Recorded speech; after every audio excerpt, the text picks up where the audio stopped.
आज हमारे भारत का युवा रोजगार ढूंढ रहा है, पढ़ लिख के बीए करके बीकॉम करके बीएससी करके रोजगार ढूंढ रहा है। उसके पास रोजगार नहीं है। वो एक आदमी भारत से पैसे निकाल निकाल के बाहर विदेश में ले जा रहा है और भारत सरकार, मोदी सरकार, देश के प्रधानमंत्री उनकी मदद कर रहे हैं। आमदनी उतनी है, खर्चे बढ़ते जा रहे हैं, सरकार के पास जाते हैं, पूरी सरकार एक ही आदमी के लिए काम करने में लगी हुई है। आज भारत की सबसे भ्रष्ट सरकार और सबसे अहंकारी सरकार है। ये लोग अपने आप को भगवान से भी बड़ा समझने लग गए हैं, और जब कोई आदमी अपने आप को भगवान से बड़ा समझने लगता है तो फिर उसका पतन भी जल्दी होता है। कि आज हमारे देश के अंदर जो सरकार है, मोदी सरकार, मुझे लगता है कि आज़ाद भारत की सबसे भ्रष्ट सरकार और सबसे अहंकारी सरकार है। एक भारतीय होने के नाते मुझे बेहद दुख होता है।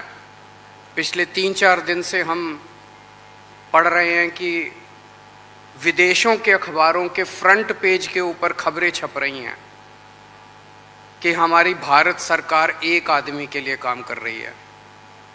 वो एक आदमी भारत से पैसे निकाल निकाल के बाहर विदेश में ले जा रहा है और भारत सरकार, मोदी सरकार, देश के प्रधानमंत्री उनकी मदद कर रहे हैं। बहुत दुख होता है एक भारतीय होने के नाते। विदेशों में तो खबरें छपनी चाहिए कि भारत में ये अच्छा हो गया, भारत में वो, तब देश का नाम आगे बढ़ेगा। देश का नाम ऐसे थोड़ी आगे बढ़ेगा कि पूरी भारत सरकार एक आदमी के काम करने के लिए लगी हुई है। आज हमारे भारत का युवा रोजगार ढूंढ रहा है, पढ़ लिख के बीए करके बीकॉम करके बीएससी करके रोजगार ढूंढ रहा है। उसके पास रोजगार नहीं है, और वो जब सरकार के पास जाता है तो पता चलता है कि सारी सरकार एक ही आदमी के लिए काम कर रही है। सारी सरकार भ्रष्टाचार में डूबी हुई है।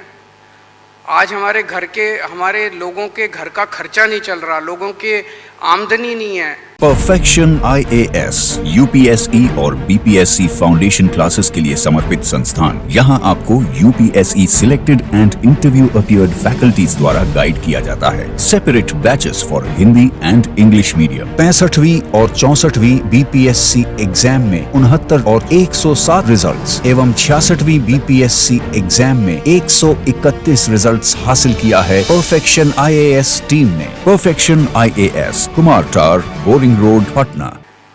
आमदनी उतनी है, खर्चे बढ़ते जा रहे हैं, सरकार के पास जाते हैं, पूरी सरकार एक ही आदमी के लिए काम करने में लगी हुई है।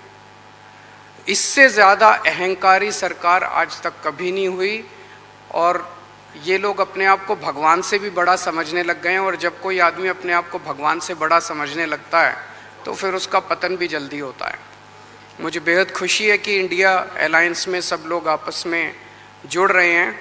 एक चीज़ मैं देख रहा हूँ, बहुत बड़ी बड़ी ताकतें, अब सबको लगने लगा है कि ये इंडिया अलायंस मोदी सरकार के आने वाले समय में मोदी सरकार के पतन का कारण बनने वाला है। तो बहुत बड़ी बड़ी ताकतें इस इंडिया अलायंस को तोड़ने में लगेंगी, बहुत बड़ी बड़ी ताकतें। पिछले कुछ दिनों से मैं देख रहा हूँ, जबरदस्ती क्या दिखाया जाएगा, इसकी उसके से लड़ाई हो गई, उसकी उससे लड़ाई हो गई, जबरदस्ती दिखाने की कोशिश की जाएगी, जबरदस्ती दिखाने की कोशिश की जाए। मैं पिछली 3 मीटिंग अटेंड कर चुका। मैं आपको पूरी जिम्मेदारी के साथ कह सकता हूँ, जितनी अच्छे से और जितने प्यार और मोहब्बत से सारी मीटिंग्स हुई हैं, किसी के साथ लड़ाई नहीं है। और यहाँ पे जितने लोग बैठे हैं, कोई पद के लिए नहीं आया। सब 140 करोड़ लोगों के इस भारत देश को बचाने के लिए आए हैं, इसको तरक्की के रास्ते पे ले जाने के लिए आए हैं। कोई यहाँ पे पद के लिए नहीं आया है। मुझे बेहद खुशी है। 2 दिन की हमारी मीटिंग बहुत अच्छी रही, और सबने आगे बढ़ के आज मीटिंग में जिम्मेदारियाँ ली हैं। किसी ने सीट शेयरिंग करवाने की जिम्मेदारी ली है, किसी ने मीडिया की जिम्मेदारी ली है, किसी ने सोशल मीडिया की जिम्मेदारी ली है, किसी ने कैंपेन डिज़ाइन करने की जिम्मेदारी ली है। मुझे पूरी उम्मीद है कि आने वाले समय के अंदर पूरा भारत इकट्ठा होगा और इस अहंकारी, भ्रष्टाचारी, तानाशाही सरकार का पतन का कारण बनेगा। बहुत बहुत शुक्रिया।